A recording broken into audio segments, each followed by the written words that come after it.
Export import మీద పనిచేసి కొంచెం లాజిస్టిక్స్ మీద పనిచేస్తే 5 సంవత్సరాలు ఎంపీ కూడా 2 సంవత్సరాలు 15,000 14,000 రేటుకి పసుపు అమ్ముకుంటా ఉన్నారు మా ప్రాంతంలో. గత 27,000 రేట్లు ఇవాళ అమ్ముకుంటా ఉన్నారు.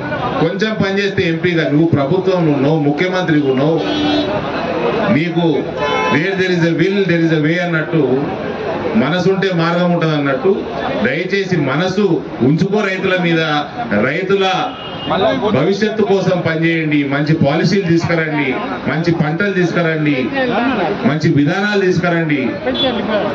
కేసీఆర్ బాటలో పోవద్దు. తెలంగాణ నాశనం చేసిండ్రు. ఇంకోటి క్లియర్ గా చెప్తున్నా బ్రదర్, మళ్ళీ చెప్తున్నా, మొన్న చెప్పిన కేసీఆర్ పోరగాళ్ళకి కుక్క కూడా ఓటేయదండి. వాళ్ళు చేసిన పాపాలు, వాళ్ళు చేసిన అఘాయిత్యాలు ఇంతో అంతో కావు. ఆ రాచరికము, ఆ దాడులు, కేసులు, ప్రతి ఒక్కరిని భయపెట్టించుడు. కేసీఆర్ పోరగాళ్ళకి కుక్క కూడా ఓటేయదు. భారతీయ జనతా పార్టీ ఈ రకంగా మహేశ్వర్ రెడ్డి గారి నాయకత్వంలో ఒక్కటై ఇవాళ ఏ రకంగా అయితే రైతుల కోసం ఈ దీక్ష చేపట్టిందో ఇదే విధంగా మనము ఒక మంచి అపోజిషన్, బలమైన అపోజిషన్ పార్టీగా ముందుకెళ్దాం. రానున్న కాలం భారతీయ జనతా పార్టీ ప్రభుత్వం ఏర్పాటు అవ్వడం ఖాయం. ఎట్లా ఏర్పాటు కాదో మేము కూడా అందరం కలిసికట్టుగా చూస్తాం.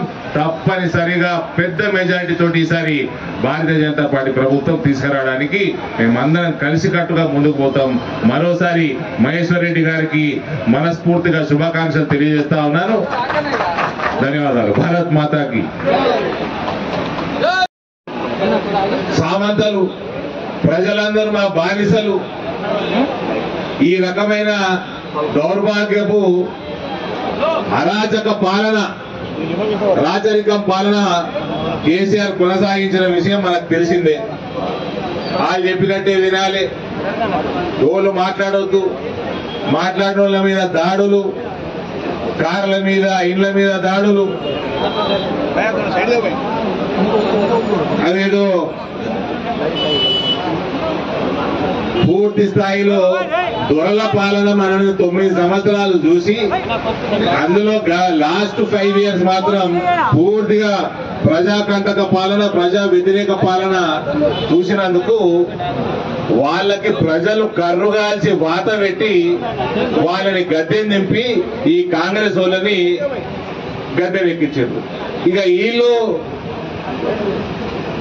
ప్రభుత్వంలోకి వచ్చినాక అదేమో పూర్తి స్థాయిలో రాచరికము, ఇదేమో అరాచకం అయిపోయింది.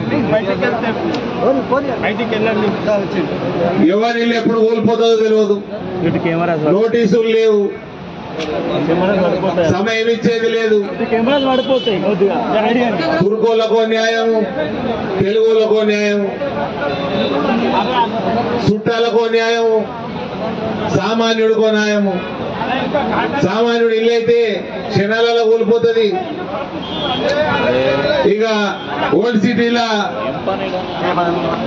మైనారిటీల దిక్కు పోయేది లేదు, అటు దిక్కు చూసేది లేదు. అక్కడ పోతే రేవంత్, అటు పోతే ప్రతి 2వ ఇల్లు ఇల్లీగలే, ప్రతి 2 భవనము కట్టడం ఇల్లీగలే.